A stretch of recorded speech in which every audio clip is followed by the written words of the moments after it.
What does it mean when a girl bites you? Marim, Diogo, and Ricardo stared silently at Liam for several seconds. You talking about Nat? Marim asked. Maybe. Let's see it. Ricardo leaned in closer. No, Liam stepped back. Where did she bite you? Diogo asked. On the shoulder. Liam's hand went to his left pauldron over where Nat had bitten him. Her gift a couple of weeks ago had been a dark vision ring she had bought for herself, which she asserted would allow them to spend more time together. Almost all of that extra time was sleeping, though. Nat had a habit of clinging to him while they slept, which made him feel like he was being broiled inside of his bedroll. Had he been cooking for so long that he had become appetizing enough to gnaw on? Maybe she had gone feral. My wife hasn't bitten me before, Marim said, so I got nothing. You probably let her run wild for too long, Ricardo told him. Run wild? You know, letting her do too much of her own thing. Letting her run her own shop and all that. I heard she even tries to tell Sir Jorge how to run the camp now. When did that start happening? Sir Jorge had never mentioned it. I know you're sweet on her and all, Ricardo continued, but you need to discipline your woman. It'll never end otherwise.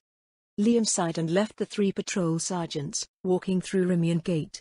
The faith of the Six encouraged professional ambition regardless of gender, but not only were women expected to be docile and subservient to men in the faith of the Four, they were also seen as deviants if they favored their careers over family life.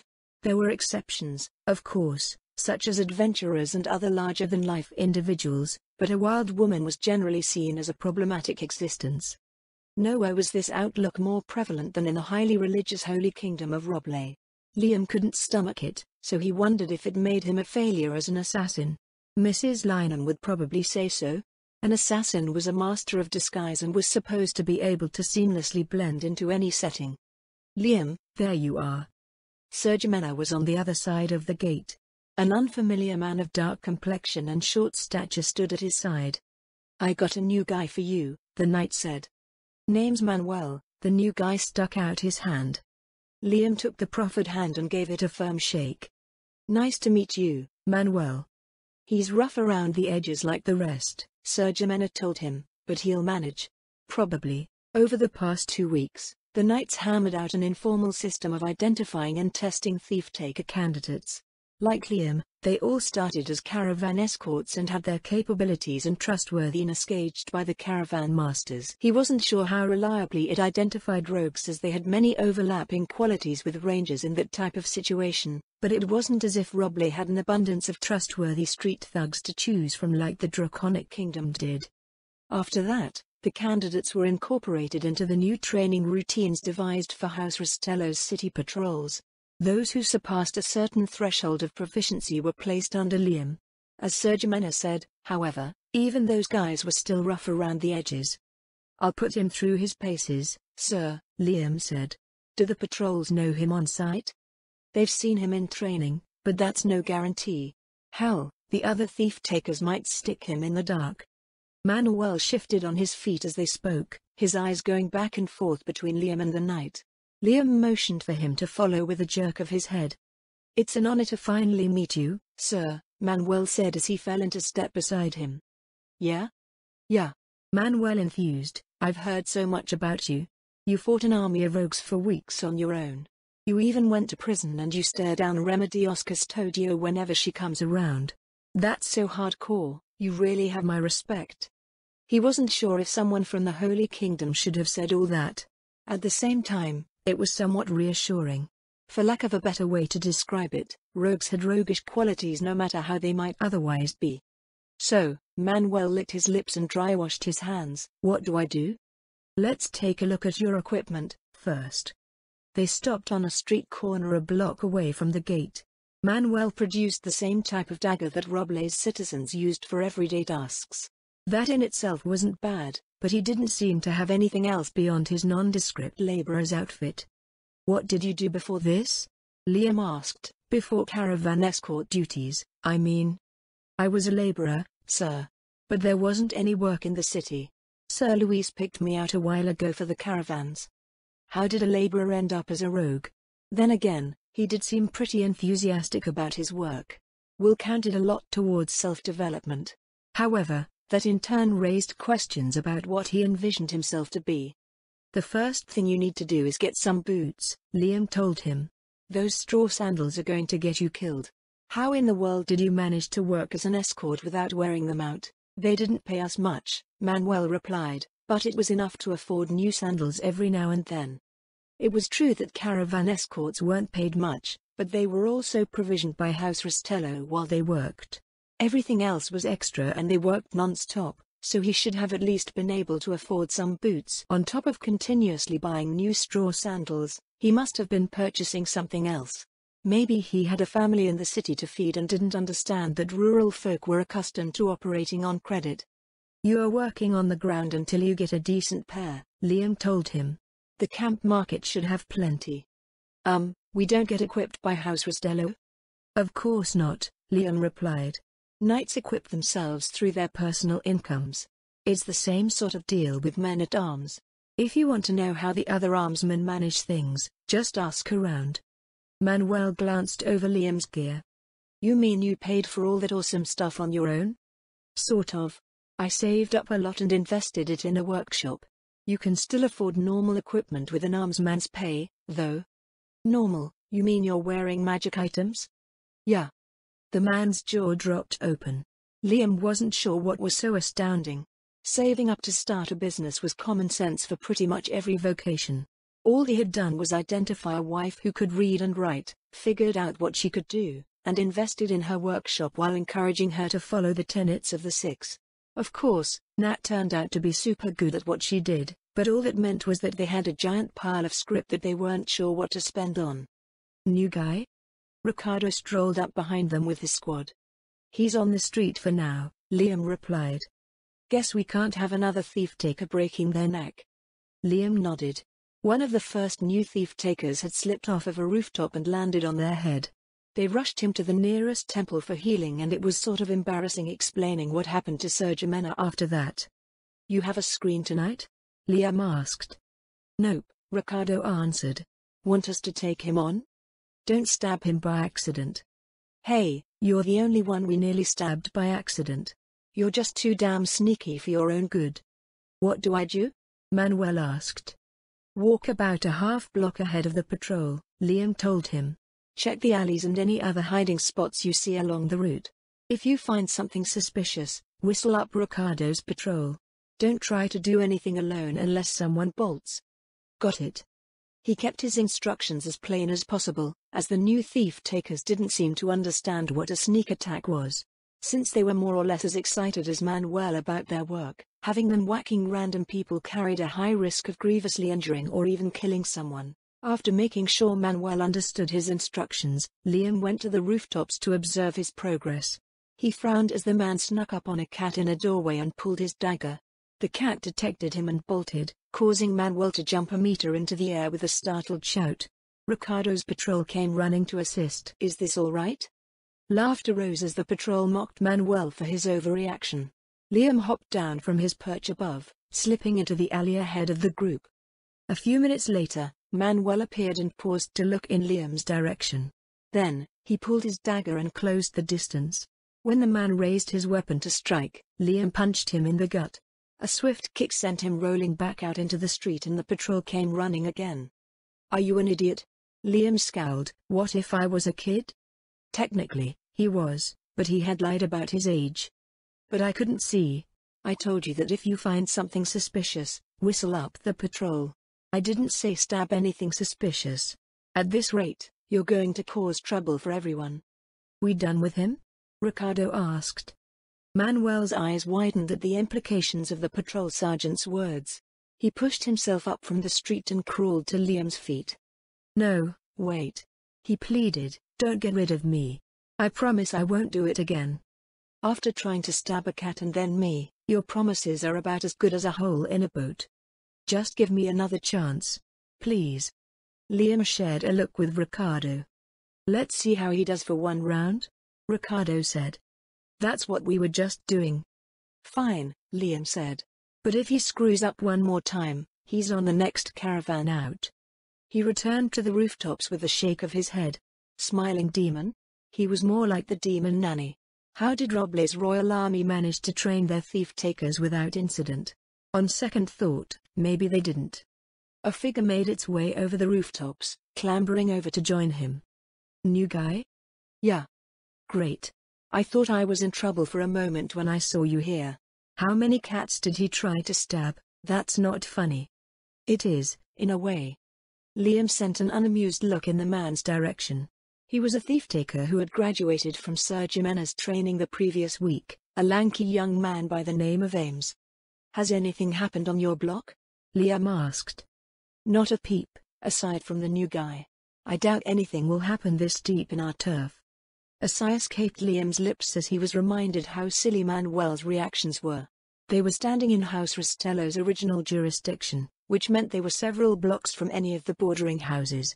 The only thing he could stab was cats and the citizens under their protection, yet the new thief-taker treated every shadow like an imminent threat.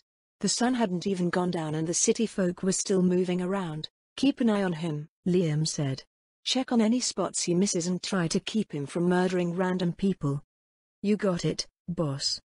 Ames went to catch up with Ricardo's patrol. A week ago, he had tried to stab a cat as well, but he fled in fright when he encountered Liam. Liam lingered a few minutes longer before returning to Rimmune Gate to speak with Sir Jimena. Upon entering the captain's office, however, he found that the knight wasn't there. Where's Sir Jimena? He asked the sentry back down at the gate. He went to the fire gate, the sentry replied. Why? 'Cause it got handed over to us. What? Liam frowned. I thought that was happening tomorrow morning. That's what we all thought, but the place is emptied of armsmen. The locals said it happened this morning. Seriously? I know, right? Damn royalists will do anything to get back at us. Liam rushed over to the fire gate, which was roughly 1 kilometer east of the Rimmune Gate. He passed several Rastello squads performing inspections along the way, then found a small crowd of well-dressed men and women at the gate itself. What is the meaning of this? We haven't had security all day. Is this what we're to expect with House Rastello? We are lucky that vagabonds didn't sneak in to rob us. It sounded like a bunch of royalist stooges leveraging the unannounced handover to cause trouble. The last guy's complaint wasn't even realistic, as anyone could enter the prime estate so long as they went swinging an axe all over the place. Wait, does that mean they staged a bunch of robberies to go along with this charade? The pile of complaints grew, burying Sir Jimena's attempts at mollifying the crowd, which was a mistake in the first place. A second knight appeared several minutes later, a newcomer to Hobans by the name of Fuentes.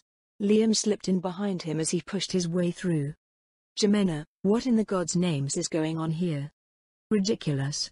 A man somewhere in the crowd shouted. Rastello has no idea what they're doing. Sir Fuentes turned a glare in the direction of the voice, but was only met with a sea of mixed expressions.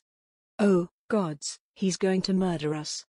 Someone call the Holy Order. The audible sound of grinding teeth accompanied Sir Fuentes the rest of the way to the gate. Sir Jimena looked like he was about to murder someone himself.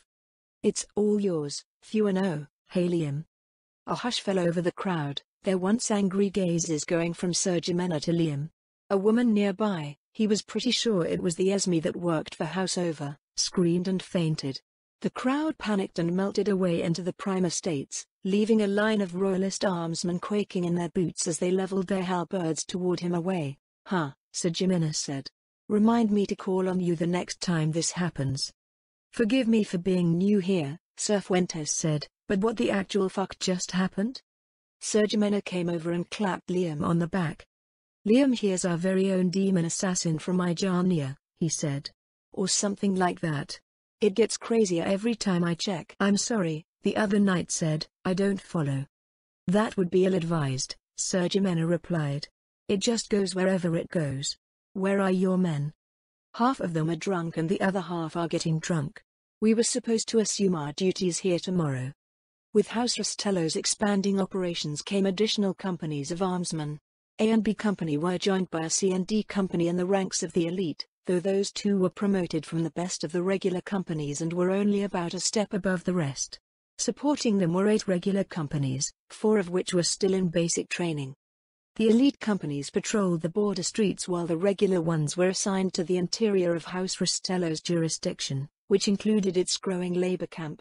Since the companies that had passed their basic training were already assigned to specific duties, however, the men stationed at the fire gate appeared to be somewhat raw recruits who were probably training in the camp when Sir Jimena snatched them up en masse.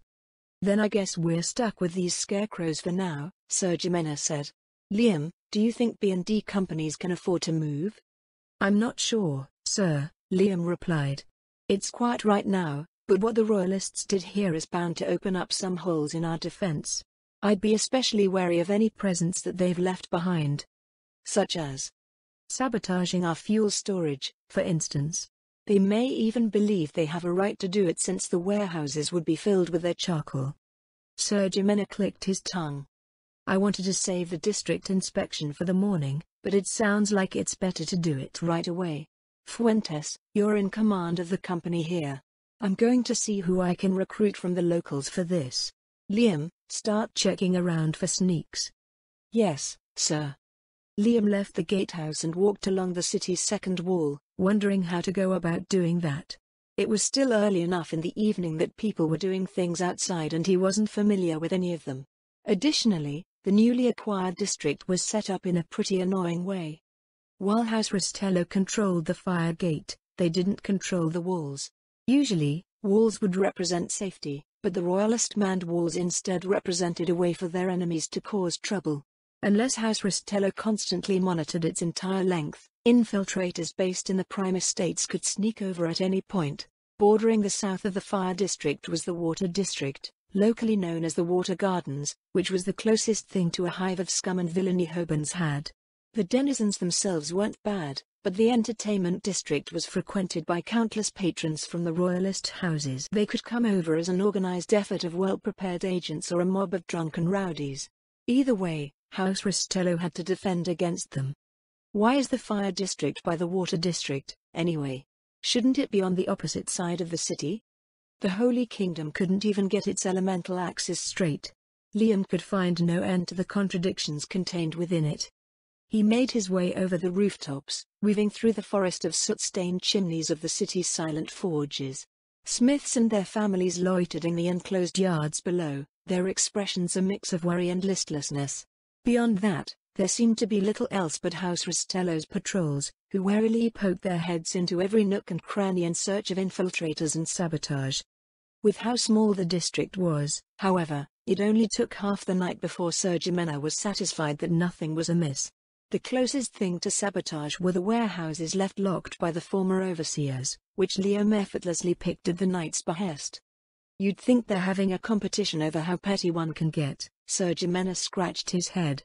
"Looks like they managed to empty all of the warehouses before they bolted, as well. Fewer issues over loose ends, I say," Sir Fuentes said. "Any unconventional security measures that I should be made aware of?" The knight looked pointedly in Liam's direction as he spoke. He clearly wasn't comfortable with the idea that there was someone who could sneak around undetected and gain access to pretty much anything in the city. "The Royalists have been fielding spies," Sir Jimena said, "so we've been developing countermeasures for them. I know you just came in from Cantor, but you'll be caught up soon enough. Liam, did you catch any new issues?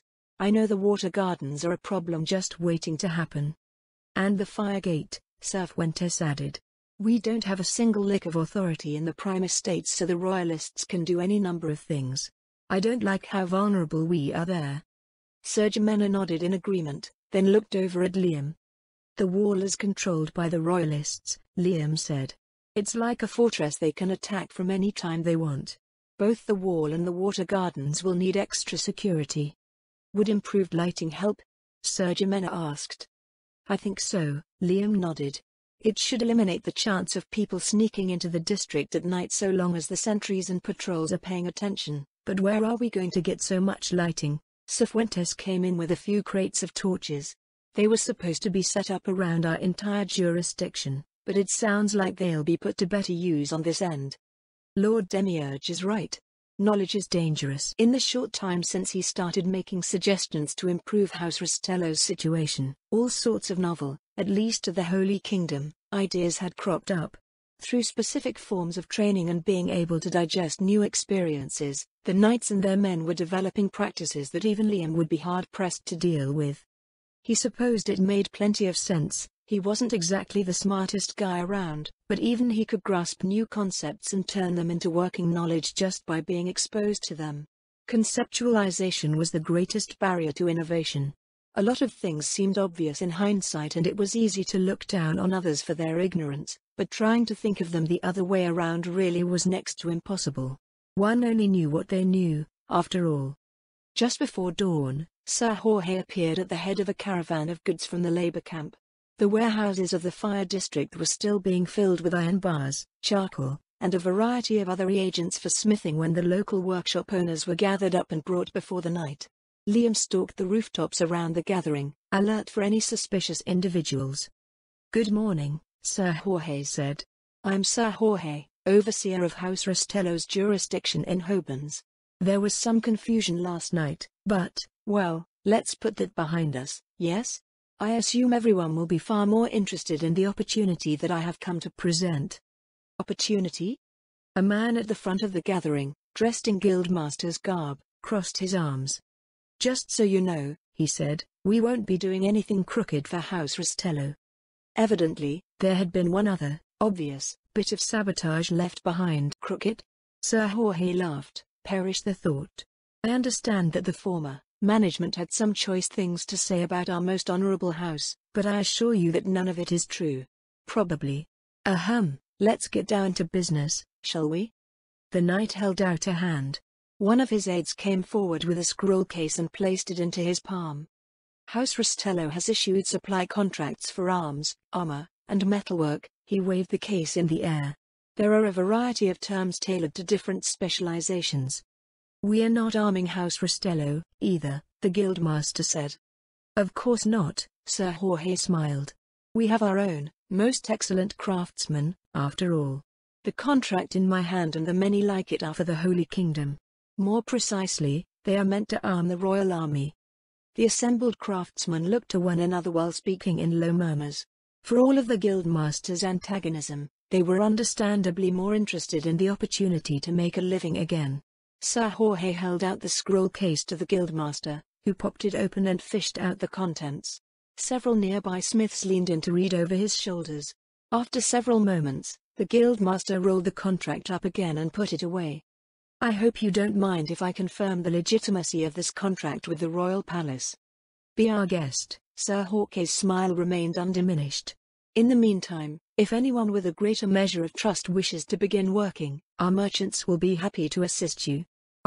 There are plenty of contracts to go around, so please keep things civil."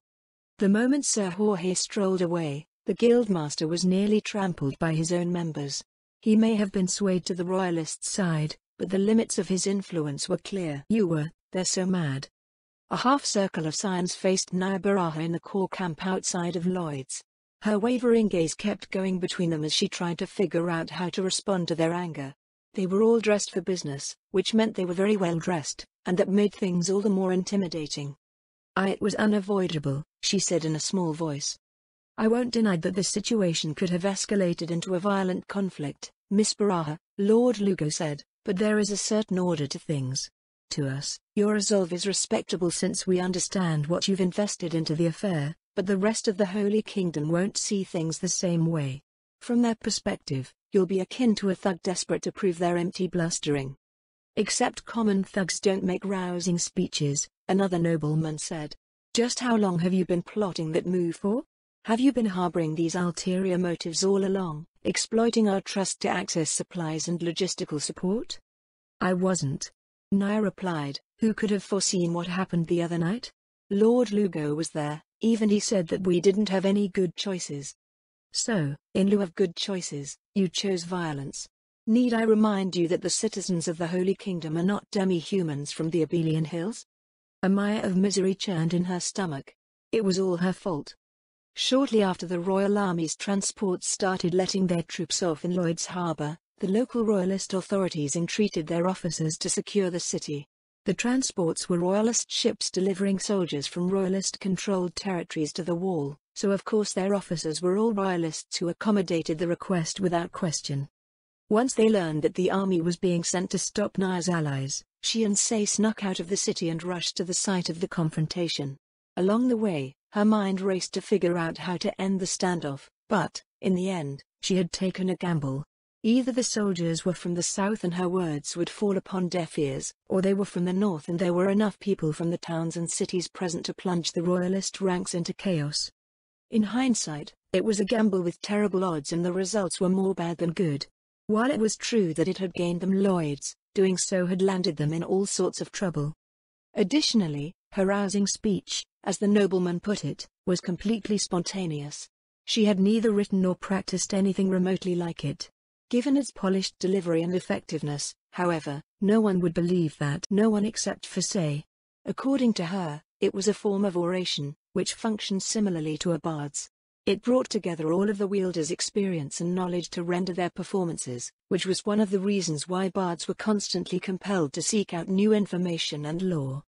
To Naya, however, it sounded like Say was trying to make something out of nothing. Everyone relied on their experiences and knowledge to do things, it wasn't something unique to orators or whatever. She had earnestly related her feelings over the experiences that were common to many urbanites in the north and she had spoken publicly many times before. The people had responded to her words because of that. Attributing things to some weird ability to twist people's wills was insulting to those who had suffered so much. It also made her sound like she was manipulating others like some kind of heteromorph with weird abilities. Waiting would have cost us dearly, Naya said. As it was, the standoff was going to be endless with both sides feeding people into it. It was more important to end things swiftly and keep information from leaking out. It was expedient, perhaps, Lord Lugo replied, but you've exchanged a set of manageable problems for unmanageable ones. The Holy Order has all but turned against us and we have no justification that outsiders will accept. The people accepted it, Naya said. Shouldn't that be what matters? People believe what they want to believe, Lord Lugo said. And ousting the royalists from Lloyd's works in its citizens' favor. That being said, just because people accept what happens doesn't mean it's right. You speak of justice, but it only looks like you've forced things through for convenience. Justice may require strength to carry out, but strength is not justice. Your current course will drown a holy kingdom in blood and if you do achieve peace, it will be the peace of the sword. We will become no better than the demi-humans that raided our country for generations. How else can the common folk achieve anything? Naya grumbled, we don't even have a right to represent ourselves in court. Everything relies on others acting on our behalf. The Holy King doesn't care. The royal army is effectively non-existent. Our nobles are gone and both the temples and the Holy Order are powerless. That's why you should make common cause with us, Lord Lugo said. And I thought that was understood when we joined hands with Los Ganaderos. Never did we imagine that you'd act unilaterally the moment our opponents appeared in front of our faces. Have you forgotten everything we discussed since your arrival in Rimune? I haven't, but all that becomes secondary on the battlefield. That's where you're wrong, Miss Baraha. The battlefield is where it matters the most. We are fighting to restore justice to the Holy Kingdom. Abandoning the Holy Kingdom's justice to do so makes us no better than the royalists. Naya released a sigh. It seemed that they still didn't understand what justice was. How could they not after everything that happened? We can argue about this all day, Lord Lugo, she said, but it doesn't help us now. What do you propose we do? Figure out how to clean this mess up, Lord Lugo said. We have thousands of captives to handle now, including members of the Holy Order. The Scion shook his head, clearly incredulous of their situation. After the battle, they delivered the dead into the city morgue and all of their manpower was now dedicated to managing the prison camp populated by the Royal Army's soldiers while they sorted them out.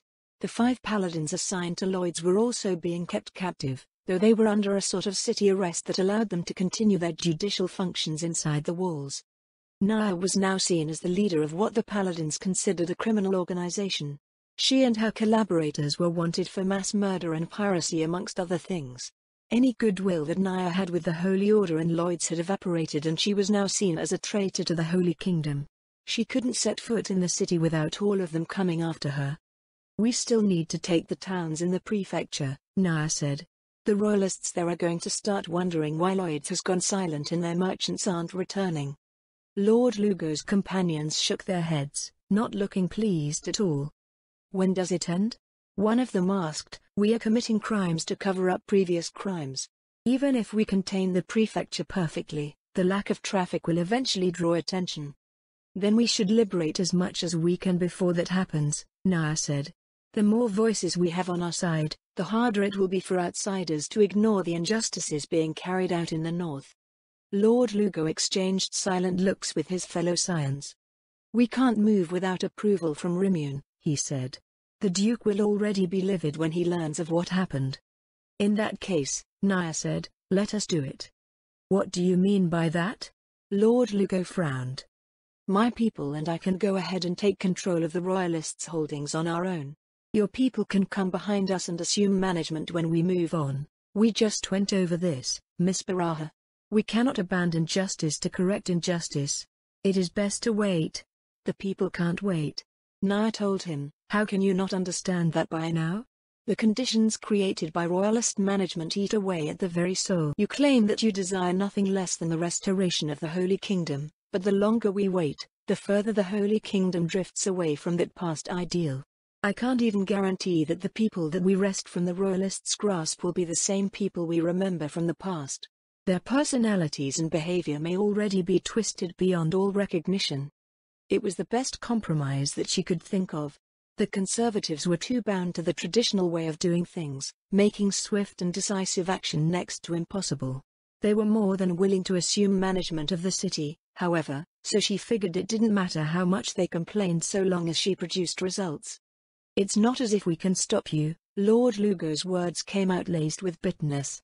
With that, the lordling and his entourage departed the camp. The man at Naya's side, the same dusky-skinned man who had greeted her at the harbour when they took Lloyd's, shook his head. Those brats have no choice but to respect the truth, he said, yet they continued to refute it. I suppose that should be expected of nobles. They seemed so reasonable right up until they weren't, Commander. That's always how it is, the commander told her. They're used to being in control. Nobles expect everyone to play by their rules, no matter how unfair they may be. Let's just focus on our next move, Naya said. We'll be leaving Lord Lugo and his followers in our dust, so we shouldn't have to deal with them too often from now on. Yes, ma'am. The commander, an army veteran by the name of Pablo Lobo, sent out a few aides to fetch his officers. Then he ordered another pair to deliver refreshments for the command tent. Naya examined his weathered features as they waited. I'm sorry for bothering you so close to the harvest, she said. You were supposed to be retired, too. I was getting bored, anyway, Commander Lobo replied. Seems retiring to a farm wasn't as great as I thought as everyone makes it out to be. Why is that? Naya asked. I'm not cut out for farming, I suppose. Even the hired help is better at it than I am. He'd jump at the chance to command an army anyway, Captain Guerrero said as he joined them in the tent. The commander's been stuck as a sergeant for his entire career. Commander Lobo was the Sorcerer King Rescue Corps official military commander, though that didn't mean much at all outside of the Corps. Naya had met him not long after she had started to share the Sorcerer King's wisdom in the camps of the Holy Kingdom Liberation Army. As Captain Guerrero stated, he was a man much like Naya's father, stuck as a sergeant in the Royal Army despite his long record of distinguished service and personal excellence. When she asked him to help out in the Corps, he resigned his commission on the spot. Back then, the Sorcerer King expressed concerns about creating ill will by poaching staff members or something like that, but it wasn't as if anyone dared to defy their benefactor. Over the next few minutes, over 30 officers joined them, which included captains, quartermasters, and other support staff. If any more joined, they would need a bigger pavilion. Thank you for coming out on such short notice, Naya said. We can't afford to sit around Lloyd's for long. Our next move will be to liberate the towns in the Royalist-controlled parts of the prefecture. Our noble friends actually agreed to that? One of the captains asked. They didn't look too happy about what we did here. That doesn't matter, Naya said.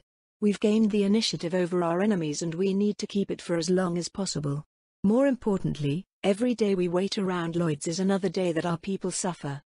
Our conservative allies want to carry on with the way they usually do things, Commander Lobo said. Going along with their plans won't work because they'll want us to wait until the end of summer for Prince Felipe to arrive. Our people don't have the time for that. Not only are our people suffering, but they're also having the fruits of their labor stolen from them by the Royalists. Our provisions for the winter will be shipped to the south and will be entirely at the mercy of the south until next summer. The commander gestured to a simple map of the northern Holy Kingdom. To fight on our own terms, the Corps needs to achieve operational independence. Debonai can easily put an end to our activities by denying us supplies. Our first step will be to obtain a year's worth of provisions just in case they try. To do that, we need to seize the northern coast. All of it? It's the surest way to secure everything that we need, both for our forces and for the citizens of the north. Trying to send grain overland to the bay will double or triple its cost. The Royalists won't fight us if we control all of the ports. Simple economics will keep our industrial output where it belongs. We only have 5 galleons, one of the captains noted, plus, we're still training crews for 'em. That won't be enough to fight the Royalists off if they come around with a fleet. Many of the officers nodded in agreement. That much was common sense in a maritime kingdom. We can fix that easily, Commander Lobo said. The Royalists are delivering their quotas for the army to the wall. Those 5 galleons, well, 6, including us, came in together because they had to weather that storm. Normally, they sail up and down the coast on their own, so we're commandeering more ships. Exactly. Thanks to Miss Baraha's quick thinking, no one should know what happened in Lloyd's. If we play things right, it may be weeks before they realize what's going on. We'll have dozens of ships by then, but we won't have the crews for them. We can man those ships as we get them, the commander said. The important part is that everyone's short on ships, so each ship we take from the Royalists will be crippling. Those galleons are also going to take our summer harvest away as it's being delivered. If we seize enough of them, the Royalists' freight capacity will be reduced to the point where they won't be able to afford to attack us with what they have left. Will it really be that convenient? We are not in a position to turn up our noses at what's being offered. If we don't get the ships we need, we won't be able to conduct our campaign. Simple as that. What do you think, Miss Baraha? Every eye turned to Naya. She shifted on her feet as she gave the plan some thought. From a practical standpoint, she said, it makes sense. We currently can't win against the Royalists because their base of power is in the south. All we can do for now is secure our own base of power. Unless someone else has a better proposal, forcing a stalemate with Commander Lobo's plan seems like the best way to do it. The only thing I'm worried about are the conscripts. What about them? The commander asked. We won't know where they're from until we talk to them, Naya explained. If we get a ship loaded with people from the north, I think they'll join us. But, if they're from the south, you won't get any from the south. Say's crystal-clear voice sounded from somewhere within the mass of men. Several seconds later, her head popped out from between Captain Guerrero and Captain Carlos. What makes you say that? Naya asked. I thought it was odd that every ship was loaded with northerners, the bard replied. So I went and asked one of the Royalists about it.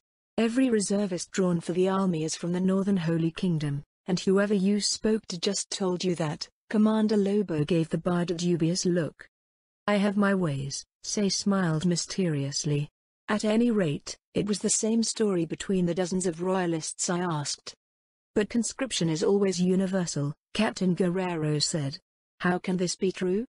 Naya was curious about that, as well. Everyone served their time in the army.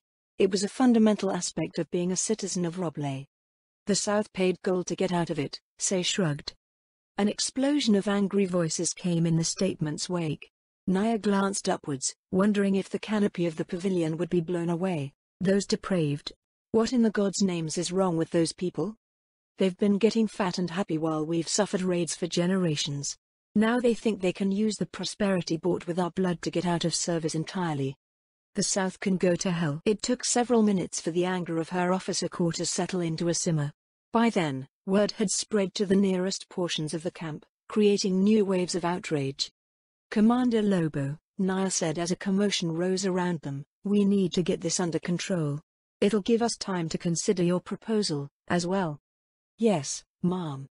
The commander and his officers split up to deal with the news, though the most they cared to do was keep soldiers from running off to strangle the nearest royalist. Naya reached out to drain a cup of water that had been left untouched since the beginning of the meeting. They got mad, Say said. Isn't that obvious? Naya replied, military service has always been mandatory and universal.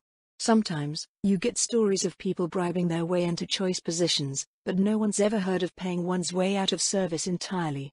That the entire South was able to do would infuriate any citizen of the North.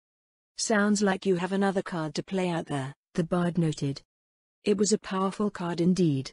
One that could turn anyone in the North against their southern oppressors. There's something I don't get, though, Naya said. How come this is the first we've heard of this? Going by the reaction just now, Say said, it sounds like it was a pretty prudent move. She supposed that it was, in a twisted way. Conscription was part of a citizen's reality, and a lie of omission would result in the people assuming that it applied to everyone. Now that the truth was in their hands, however, it would be a reliable weapon to strike at the royalists with. By the way, Naya asked, did you hear the commander's proposal? Yeah. What do you think of it? I'm not a commander, so I can't say whether it'll work or not. Naya frowned slightly at the bard's answer.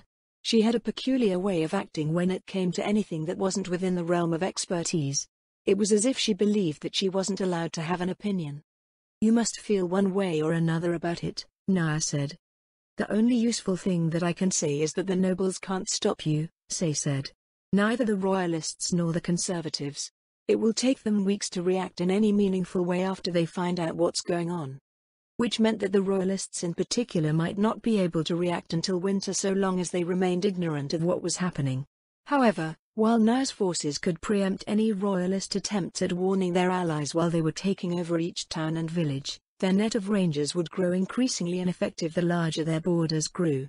Additionally, Commander Lobo's whole notion of keeping information from leaking hinged on the idea that the royalists didn't use proper scouts. While that had proven to be the case so far, there was no guarantee that it would stay that way. There were more than enough nobles who had decent martial aptitude, or at least fancied themselves martially competent, so Naya was sure they would run into someone with real reconnaissance elements eventually. How do you feel about the nobles' reaction to what happened? Naya asked. I don't think it's anything to worry about at the moment, Say answered. Lord Lugo and the others may sound angry, but you're still creating opportunities for them. I'll even bet that Duke Debonai will send all the scions that were kicked out of Lloyd's last month to manage things here. They'll also come with a strongly worded reprimand, of course, but life happens and everyone does what they can to deal with it. I don't like how you make it sound as if it's not your problem. It's not. They'll be yelling at you. A whimper rose from Naya's throat. She cut it short when she saw Commander Lobo on his way back to the command tent. So, he said, how should we proceed, Miss Baraha? I think your plan is sound, Naya replied. And this new piece of information will sway pretty much any of the locals we come across. Agreed, Commander Lobo nodded. We can focus almost entirely on the military operations since we won't have to worry about convincing every town and village that they should side with us. Assuming they take us at our word, Say noted. The commander snorted. I've seen every dirty thing the nobles are capable of throughout my career, girl, he said. Lords bribing the bureaucracy to keep their sons well out of harm's reach. Cocky shits with the money for training and all the time in the world lording over their lessers on the wall. All of the undeserved privilege and wealth that they wield in their daily lives is enough to make any honest man sick. Lord Lugo and the others seemed pretty normal to me, the bard said. That's because you don't know what they're like behind their handsome faces and flowery words, Commander Lobo told her. But does any of what you said make it right to ignore what they've been saying? Say asked. It sounds to me like they're doing their best to preserve the justice of the Holy Kingdom. Commander Lobo gave Naya a look, but she wasn't sure what he meant by it. After a long moment, he turned his gaze back upon the bard. It's as I said to Miss Baraha before, he said. The nobles expect everyone to play by their rules and they force those rules upon those who reject them. They decide what those rules are between themselves, so why should we follow something we have no say in? The justice of the Holy Kingdom failed us, anyway. During the war, Miss Baraha told us that weakness is a sin, so one must become strong or humbly accept justice similar to that of the Sorcerer King. Now, we have the strength to create our own justice. Naya recalled the rather simplistic messages that she delivered during the war with just a bit of embarrassment.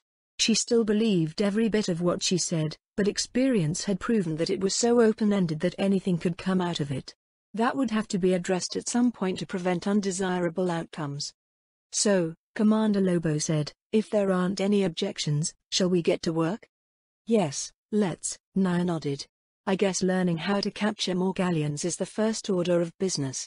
Do you have any idea how? About that, the commander smiled. I got just the thing.